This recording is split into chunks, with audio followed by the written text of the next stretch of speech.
Hello everyone, this is Marianne Hobbs with Marianne's Craft Design here. Today we're going to do a quick tutorial on making envelopes. There are so many different ways to make envelopes, and today we're going to look at this one, short and sweet, and I think we'll follow up with a couple more videos on alternative ways, some a little more complicated, some maybe a little more fancy, but today let's start with this one. So this, as you can see, is a book page, and it started out just as a book page. In fact, it might be from this same book, not sure, but it is the same width. So the first thing that I need to do is trim this down. So when trimming something small like this, I just like to grab a small trimmer. I think I'm gonna do several here, but I think I'm gonna split this up and not cut them all at once. And it's not quite even long enough to trim it up, but we can trim it almost all the way, slide it down, get the rest.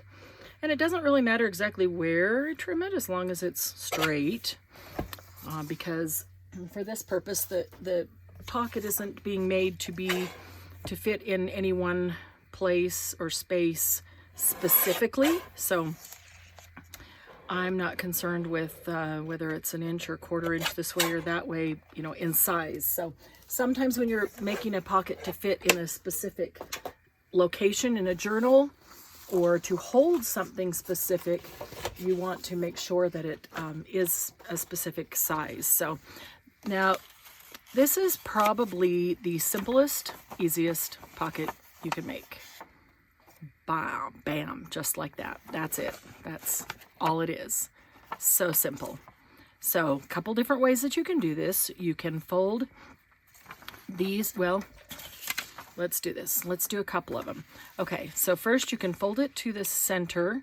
So the points right here, these points meet and then go up from there and presumably out from there. Okay, that's not how this one is done. That's at a point. And then you can fold it over at that point because that's going to be your flap. So if you want a pointy flap, then that's what you want to do, is bring it to center. And then you're going to fold the bottom up. I turn it to the side a little easier, even though I know it'll be on your side as well. Now, see where my fold is? I don't want it all the way to the fold. I want to leave a little bit of a gap there so that there's plenty of room for it to fold and lay down flat if I want it to. Okay, so there we go. Same kind of thing, but with a pointy flap. Okay, so on this one, you can see that they meet somewhere else. So on this one, I actually folded the bottom up first. And I went probably more than a third because I don't want these to be even and have the flap go all the way to the bottom. I like the flap to go somewhere in the middle. And so if the flap is shorter, say right there, then these are going to be divided in half, but I want a tiny little gap here. So I'm going to bring it up to about there. See how easy that is? You don't have to measure. If you want something quick and easy without having to get exact measurements. Now I'm looking at that and I'm saying, all right, this is what's going to be on the bottom of my envelope there. I don't think that that's exactly what I want to see. So let me take a look at the other side. If I folded it the other way, well, that's a little bit better, most definitely. But that's actually gonna, both of them are gonna be upside down. So if I do it this way, there we go. Okay, so if my page reads this way and I want to be able to see it that way when it's folded, then I want to turn it around, flip it upside down. And now when I fold this, and see, there was my third fold line. Doesn't matter, we're gonna fix it all up so that fold line won't even matter. Now when I fold that up and that becomes my bottom, now it's in the right direction. And there's my top. I want a little bit of space, and I know it's gonna fold down from there. See how it's so hard to mess this up? But now I want to fold my sides in. So make sure you go to the fold, not past the fold. Otherwise you'll have parts of this trying to fold with you, which will make it bulky and awkward. There we go. There we go. Just like that. Bam. How easy is that? Now, that may not be all that attractive right there. I could just flip it. Nope, I can't. I can. I can flip it just to the other side, because maybe I don't like that. Maybe I want to leave that and then I can stamp all over that, but maybe I want to turn it like this and so I get book writing. That's kind of cool with the page number right there. So see, once you've got those folds, you can try it both directions and see which direction you like the best. But I like that one. Okay, so we've got both of those different ways. Now this is distressed, so we're going to distress it up a little bit. Actually, I want to fold another one so we can do a couple of different things. All right, so let's do it again. Let's look at this and see which side we might want up. So this side says the various tomato diseases. That could be fun. This one says tritoma. It's a gardener's handbook. Came straight out of a gardener's handbook. It's like from 1895 or something like that. So if I want this to be the bottom, that we'll see. I'm going to bring it up, but I'm going to estimate because this one's going to fold over the top of it and I don't want it to go down too far. I'd rather have it be too short. I'd rather have this top piece be too short than go too deep into here, because if it gets clear down to here, then I have a hard time putting something that I want to tuck it into. Okay, so now I'm folded into thirds. Now I come back, fold this side down. I don't want to go all the way to the fold. Fold this side down. I don't want to go all the way to the fold. And boom, there we are. Okay. All right, so now we've got 3.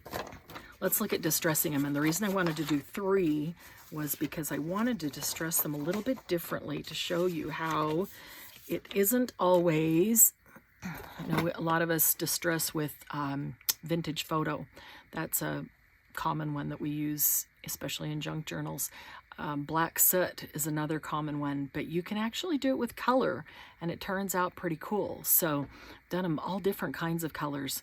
One tip, on the bottom of my ink pads, you can hear a little piece of Velcro or looped hook and loop material, one side on there. These pads, as you know, have that Velcro piece on the back. So I just adhere to just a tiny little square. It's only that big. It's less than an inch. And then this can stick on the back. I have one on the back of every single one of my inks. Even on my mini inks, I have one. I don't have to put the Velcro on it because the mini inks they're so small that this just fits in it. I just stick it in it like that and it actually just stays there right about that big. But that way I don't have to go digging for a new ink pad. I don't have to worry about transferring color from one to the other, which will completely destroy your project. Okay, so let's just start with this one. I prefer to have my glass mat on here. However, I noticed that it offers quite a glare into the video, and I don't think that that's all that fun to watch as a video with a glare. So I'm gonna do this and just put a piece of scratch paper down here and we'll distress this a little bit. There's a lot of different ways to distress things. These are really old book pages from 1895, so they're kind of fragile. So I'm gonna put it down And as Tim Holtz teaches this method, this is where I learned it from. It's not mine, I got it from him. But it's moving in a circle and just moving onto the page. If you start on the page, you get a big old circle of ink, and I've done that. But if you start off the page and you move on to the page in circular motion, you get a really nice distress on there. And even turning the ink, your pad around, you can use ink from all the different sides of the pad. Look at that. I'll keep this paper because I'll end up using that paper for something. See, sometimes I forget and I put it right on there, and you can see where I kind of got circular right there, even right there. Sometimes when in a hurry, forget how I'm doing it. But that's okay, because that will not be the focal point. And actually, I recently purchased a whole bunch of super old books from an estate sale. I mean, back to early 1700s. And I spent some hours there, and I went through every book. See, I did it again. I went through every book, and I was looking for those that had pages that looked like this. And I love them when they get that natural age, that natural color without even having to do this.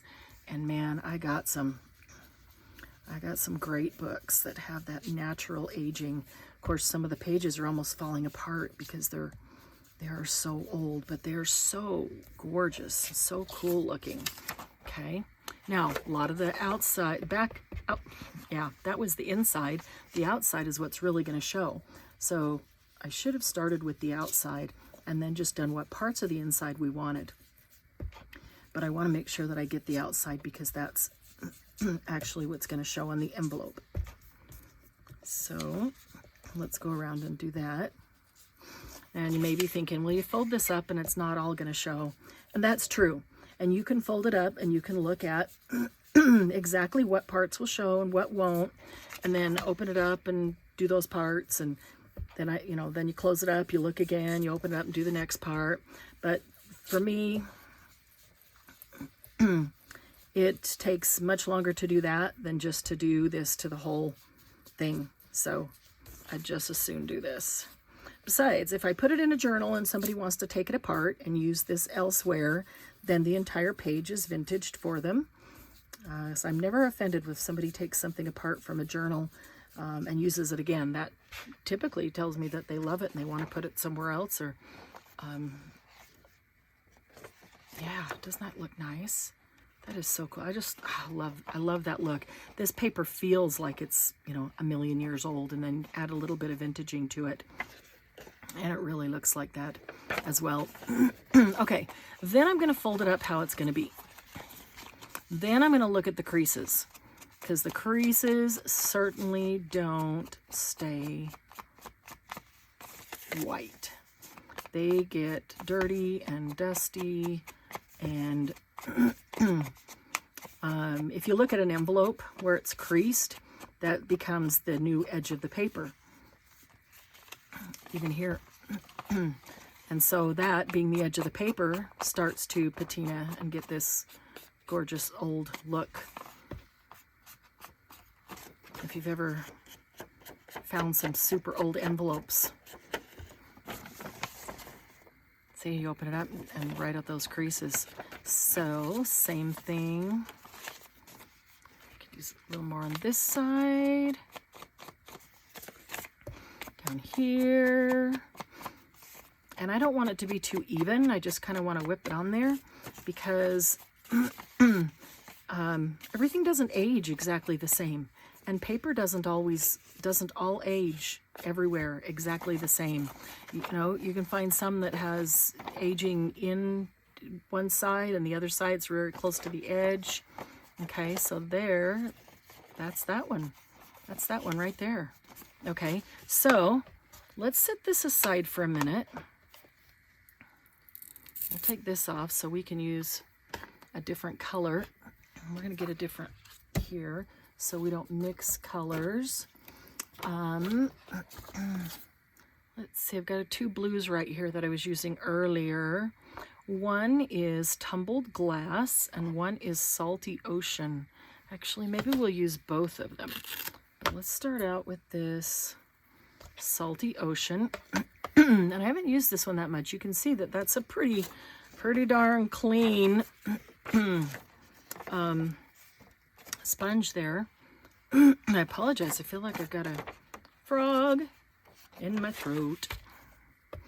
All right, so let's get some ink going here. Ooh, that is so pretty. But it doesn't have much ink on the sponge, so it's going to take a bit to get it going. Oh, that's gorgeous. And I love what you get on these papers that are just, they're like fallout papers, you know? They get the remnants, and it's usually really nice dark color. Yeah, see, I'm getting this on the first swoop through, but not on the following circles. And so I'm getting some bad circles there. And that's just because this sponge is new and hasn't been used much on here. And it needs more ink in the sponge. So I'm just going to try to ink it up really good and get some ink down in the sponge, because that will help it. Once it holds ink, it'll start working better. Yeah, it's already working better. Just tells me I need to use this color more. Or maybe I used it so much I had to get a new sponge. Hate using things up, because when I love them, I want to keep them forever. But then I'm like, well, why? Because then they end up drying up or going bad. You know, like the fine china that you never use, then you die and never used it. So I've decided to use the beautiful things, use the pretty things that I really like, because worst case, you use it all up and I'll get another one. Christmas comes around and you can always ask somebody for a $5 or $10 ink pad, or in this case, just get a re-inker to put on that ink pad. So enjoy them while you have them, you know, enjoy them while you can. That's a pretty cool look. Let's get the other side. Yeah, I'm not as thrilled with the quality of the edging here, just because I'm getting more circles. I'm having to start on the paper in order to get the color on it. But that is good to show you, though, because if you haven't used this and you get it new, you know, and you're trying to do it how I originally showed you, start off the paper and move on to it, and you're wondering why it's not getting any color there, it's because the sponge doesn't have enough color in it. So then you go onto the paper like that, and then you get the circles, and you're like, well, why did I get the circles? So I'll tell you, I like seeing when things don't work absolutely perfectly on process videos. That's a lot how I learned, when people go ahead and just leave these things in and don't cut them out, because I can say, all right, well, that happened to me and now I know why, or now I know what to do about it. I just need to keep using this sponge until it gets full of ink. Otherwise, I just feel like it's me and I don't know how to use it. And, you know, like I'm not qualified to use a sponge and ink pad because I can't make it work right. Okay, so let's fold it up. Let's hit our creases.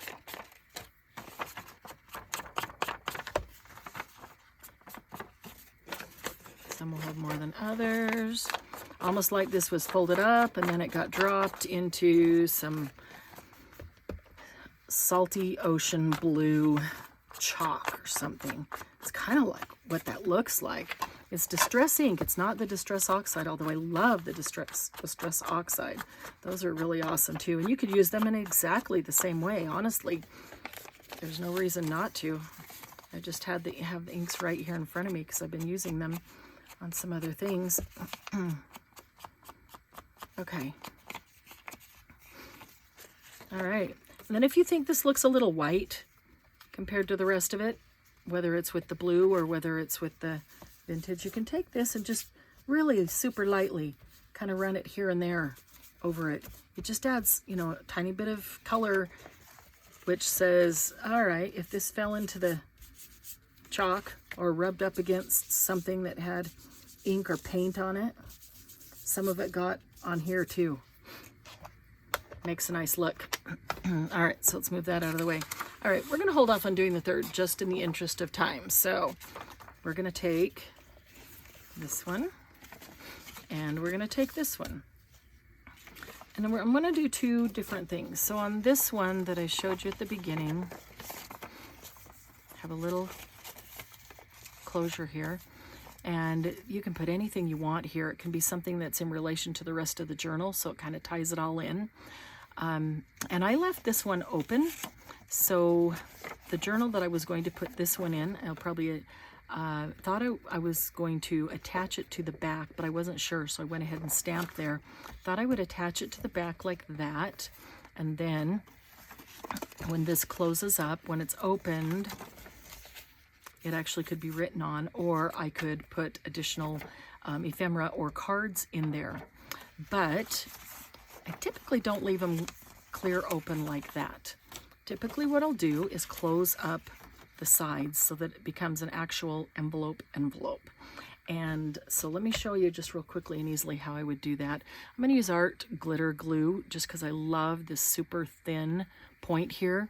I also like using the Tombow liquid glue. It has a really nice point as well. So I'm going to start with these two little flaps. Love this, just this, it's so thin. See this thin line? Okay, the biggest mistake I made as a new crafter was putting too much glue, too much adhesive on everything. And it's still, I look at that and I think that's not enough glue. I just think that it isn't, but it is every time. It just doesn't take much, especially of quality glue. So when you get a glue like this and you're like, that is such a tiny little bottle, that's not going to last me, you know, at all. You saw the tiny amount that I just put on there. And now those two flaps are down and they will stay. I mean, they are already adhered. It is permanent, and it doesn't take much at all. So this tiny little thing will last a long time. So you only need just this tiny, tiny little bead along there, and the same one over here. Now, there's a reason that I put it on the flap and not that center piece. We've got a little far from the edge right there. I put it on the flap, not on the centerpiece, because I didn't want to have to estimate how far up it would go. And if I put it on the flap and then I fold it up, it's as far up as it needs to be. There you go. I mean, and that is already sealed. And it's one of the reasons I love this Art Glitter Glue, because it seals up so fast. I mean, this will dry in literally seconds and be ready to go. Okay, so while we're letting that one dry in literally seconds, let's do quick on the blue one, because then we need to look at a closure. Oh, we need to look at stamping them. Stamping them too. Okay, put those two down first. One and then two.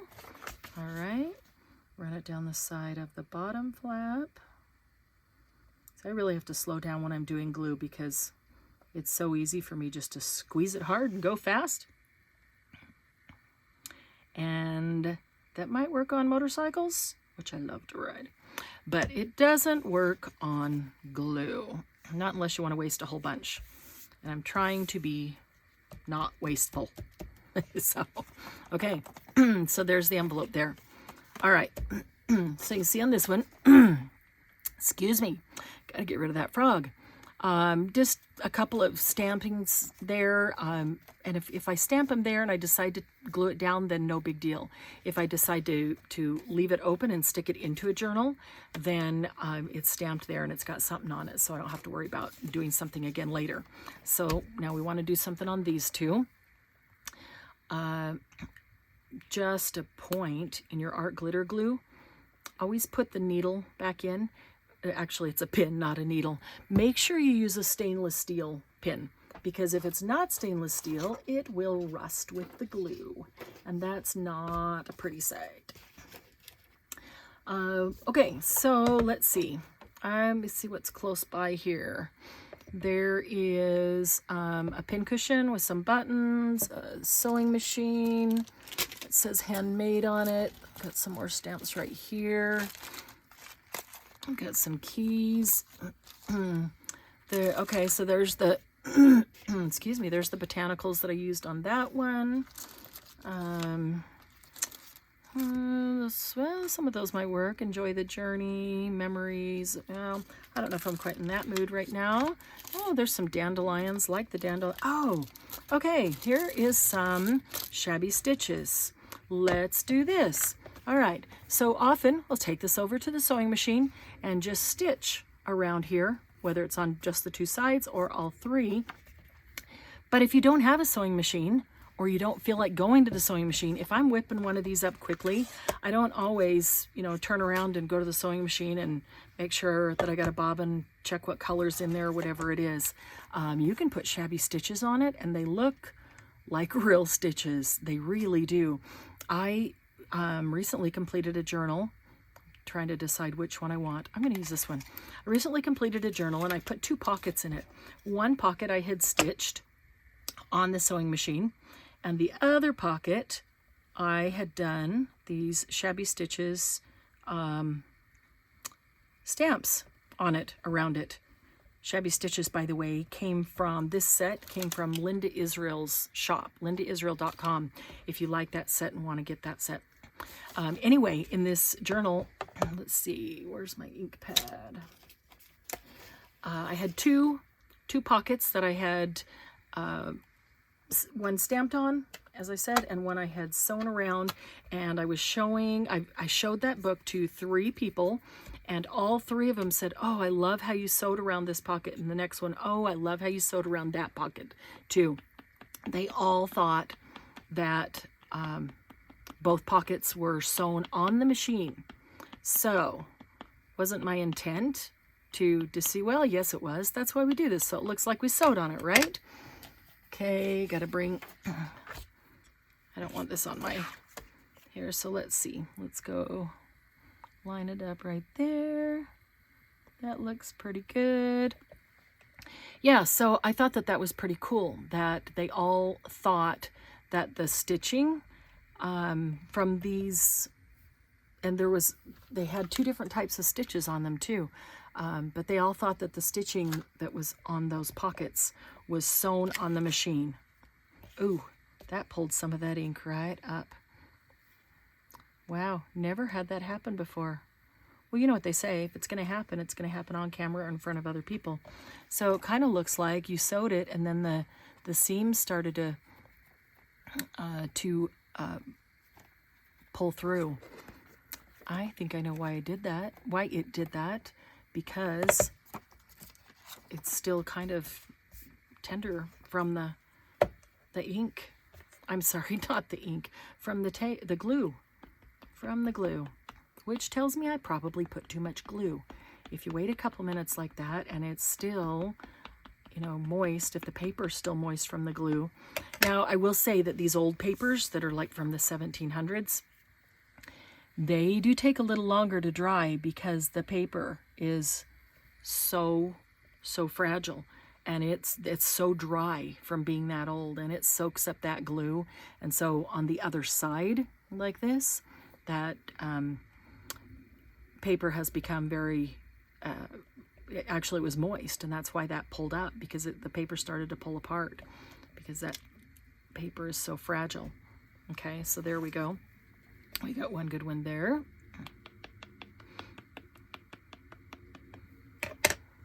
Okay, I'm going to do the opposite end so they don't look the same. On the other side. Okay. My biggest problem is I usually pull the stamps up too soon. I want to give it time to really set in, and especially this old paper, but be especially careful on this old paper, the book pages, when you pull it up, to do it, gently, really carefully, so that if it is sticking at all like that, I should have pulled that up much more gently, but that's okay. It's just adds to the vintage look, I think. All right, I am not going to go across the bottom because I want it kind of to look like a folded pocket that's just sewn up the side. So that right there is perfect. So let's do the same on this one. I'm going to pick a different thread here, a different sewing, just to show you what some of the others look like. If you haven't seen these before and you're thinking, those are kind of cool, they actually are kind of cool. I use them a lot.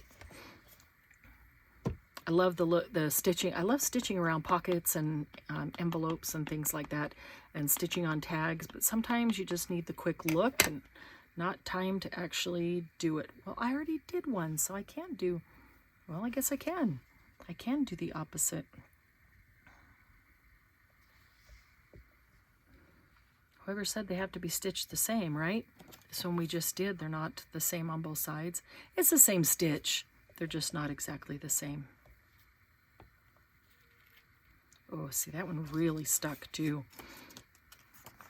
So this page is a much more tender page than the other. Okay. I think, let's see if I can do this. This is as if the stitching was pulling through and you just had to go through and give it a quick stitch again. Look at that. Wow. Well, let's see how well that works with the other one then. Let's see if we can just give it a quick on that end. Over the top. Gently. There we go. All right. Like it. Like it, like it, like it a lot. Okay. So, because, let's see here.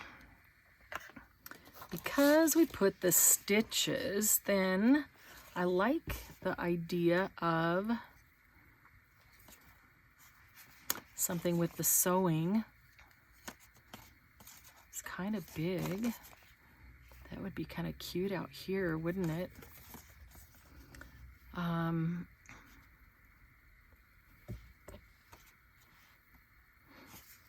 I like the botanicals because it's a garden book. It's a gardener's handbook. So I'm going to open these dandelions here real quickly. I don't know how that got back in a plastic bag. I hardly ever put my stamps back in a plastic bag. That just means I probably have not moved it to a plastic sleeve for permanency yet. Okay, how cute would that one be with dandelion blowing away? Yeah, that block is big enough.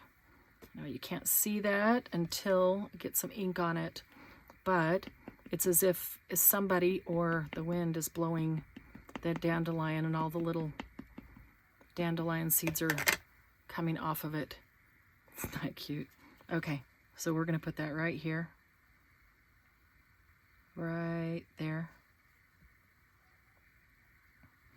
Push it down. Let it get a good print. Why do I not, can I not hold still when I'm pushing them down? That's cute. Blowing in the wind there. Okay. And then, let's see. I could use a little botanical down here. How about a little mushroom? A little mushroom with that dandelion. Let's see if we can do this real quick. Don't typically ink like that. It's much better to put the pad against the stamp rather than the stamp against the pad. That's a solid kind of mushroom. I almost hope part of it doesn't stamp. Oh, wow. Cool lines. I don't think I've used that one out of that set yet. Okay, so that turned out pretty cool. Got the dandelion with the seeds blowing and the mushroom. And then, let's see, something on the back. How about just a couple of these? A couple of these up the side. That should work. We'll do one up each side. Do we do them the same direction, even though they would be facing differently? Do we do them one upside down so they're, well, we can solve that by getting something else that is more straight up and down. This little fern. Let's get this little fern. Let's see how he looks over here. There we go. Ah, I like it. Okay, so we've got some botanicals there. We've got the dandelion and the mushroom. Okay, let's do this one and then we'll look at our closures. What are we going to do on this one? Is that too big? Is that too big to go right there? I don't think so. I'm going to try it. Why not? Now I know I haven't used this stamp because I had one that was bigger and it was just too big for everything. And so I got this one that's smaller. Oh man. So I haven't used it yet. So I'm going to do something, little trick. If you haven't used a stamp yet, the first time you use it, especially these red rubber ones, do it on something else the very first time. That gives a chance for the stamp to actually, wow, look at that. That's a perfect stamp. Oh, gotta love that. Gonna just transfer that over to there. Gives a chance for the stamp to absorb some ink if it needs to. It gives you a chance to see if there's any areas that you need to push a little harder to get the imprint good. That was perfect. I hope this one turns out as well as that one. Let's see here. Okay. Let's hope this turns out as good as our practice stamp did. That's cool. I could see even taking some colored pencils or some watercolors, giving some light color to the buttons and and even the pin cushion. Why can't I think? The pin cushion itself. All right. How about this little handmade? Let's put a little sewing machine over here. I'm going to go on the left because most of the writing is on the right there. I'm going to go over here to the left and put this handmade sewing machine over here.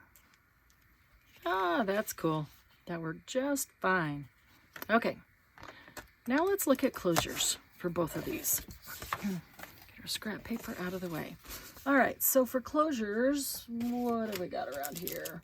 For closures, I'm looking for either a scrap of paper, cardstock preferably, not just flimsy paper, a scrap of cardstock that will go with the journal you're going to put it in, or something that's in the color of what you're putting together, or maybe it's just going to be a pocket like this that's going to have some things in it and, you know, going to be used as an envelope in that manner. So then maybe, then all I do is I look for scraps. So I have, what are those? Those are scraps. Those are scraps for sure. I usually throw scraps into a bucket and then I'll eventually pick them up and just put them in a bag like that. Oh, and I've got these. Let's see. These will always work. What's on the bottom here? Yeah, those are tiny, tiny scraps. Okay, so these will always work. These are just little pieces of cardstock that, well, I was watching TV one night. I decided to sit down and cut out with, I just cut them out with shapes, with punches, just handheld punches. And then I took probably half of them until I was sick and tired of distressing. I took probably half of them and distressed them. Let's see, that's not the right color blue. That one's not either. That one is. So that would work, or could do a contrasting color. Could do a green. Green would work.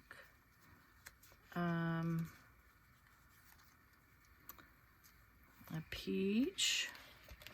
Move these out of the way a bit. That's always sitting on my desk because at any given time I can grab one of those and use them for all kinds of stuff.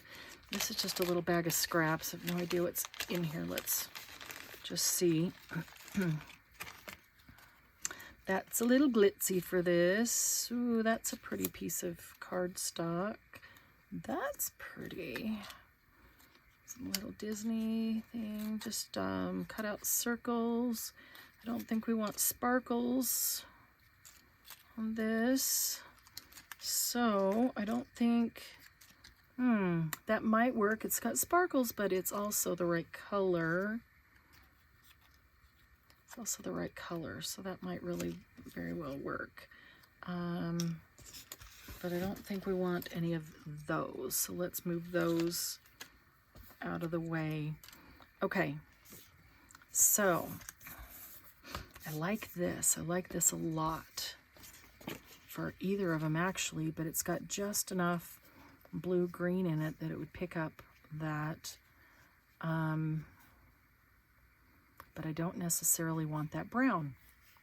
So here's what I do. Grab a pair of scissors.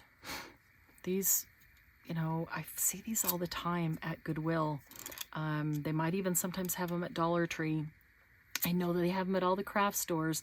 And another place I see them all the time is on Facebook Marketplace for sale.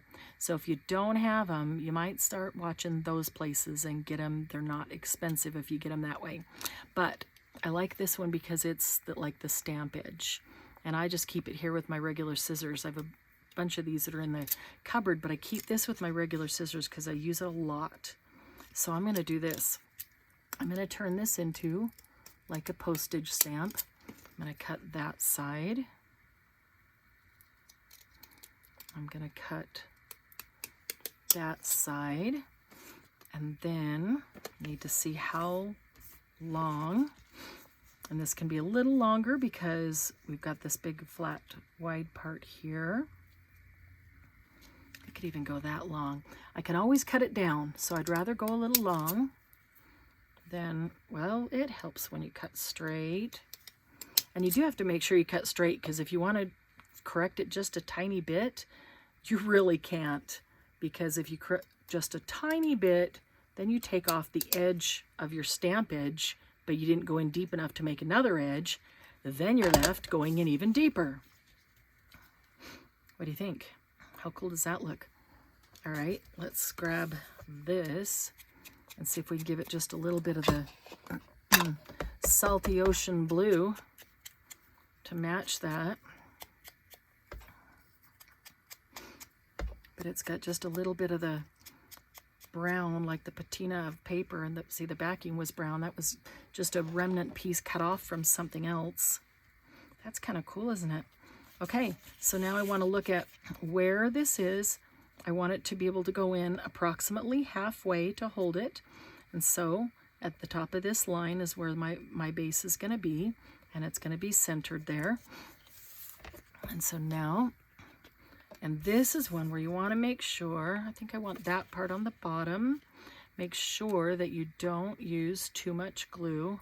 Oh, look, because I cut away the edges, it's coming away from there.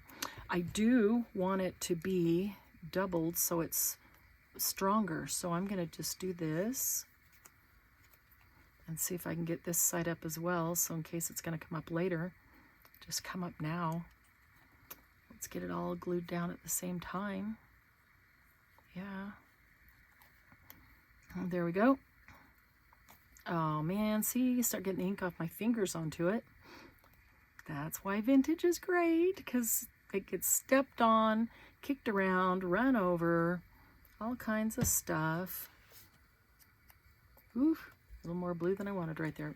Okay, so that's our bottom, and I don't want to use more than 1/4 of the bottom here for glue. It will spread a little bit, but if I only put a tiny bit on, okay, and where the top of that line is my guide, and there's my exact center. So I'm going to say right there, should be just about right. That's pretty. Okay, so now let's find one for this guy. Pulled out this scrap. This is a pretty scrap. I like the looks of this. I wonder how long of a one. I like that piece right there, but I won't get too long of a one there. I could get a longer piece here.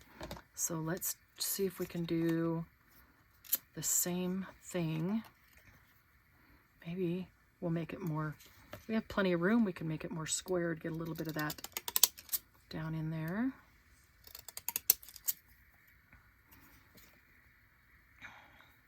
See, that's not very straight.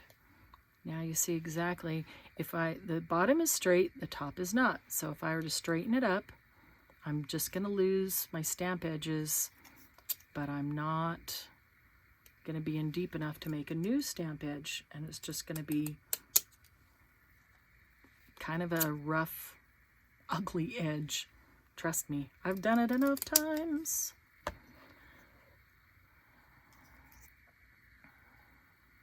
Okay, so I have enough to work with, and I can see that it's gonna bug me.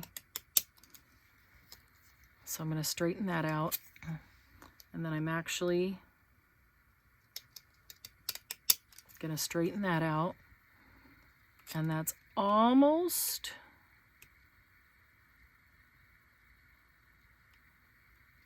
that doesn't hard work. That corner's sticking out. There. That was almost so much it went the other direction. That would really bug me. Because you know how you cut a little bit off this side so that it's even? Oh, now you got to cut a little bit off of that side so it's even. Pretty soon, you've got this tiny little strip of, what am I doing? That's not going to work without a stamp pad. All right, so let's get this one colored up a bit. A little bit of distressing around the edge of this one. Okay.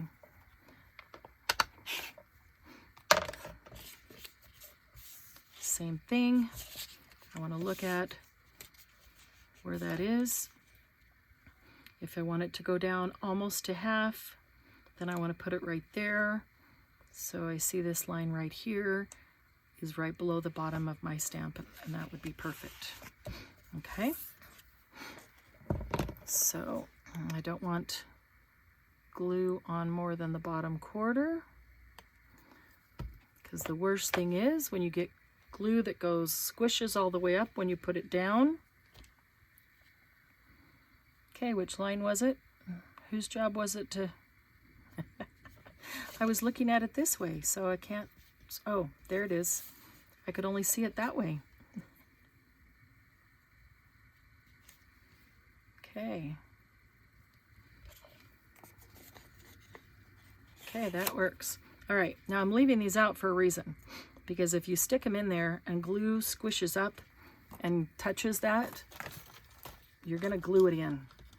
And yes, I've done that. And then you pull it out, then you tear off a piece of this cool paper that's so old. So this one's dry. See how nicely this comes up? There it is. Now I'm looking at this and I'm debating, because it's got some cool texture and color in there. I don't think I'm going to do anything with that one, at least not now. I'd have to think about that for a while. But I'm looking at this one, and that's a pretty plain, simple stamp. So I'm thinking I can stamp something right on there. Mushroom's a little bit too big. What else have we got that we could put right on there? We could do that flower or that flower. Or is there a tiny little dandelion that would work? Those dandelions are so cute. Oh. If we can fit that dandelion that is blowing in the wind, how cute is that? That's what we're going to do. Just a big, good thing I didn't cut it down any farther. Would not have been able to fit that dandelion on there. Sweet. Love it when it works.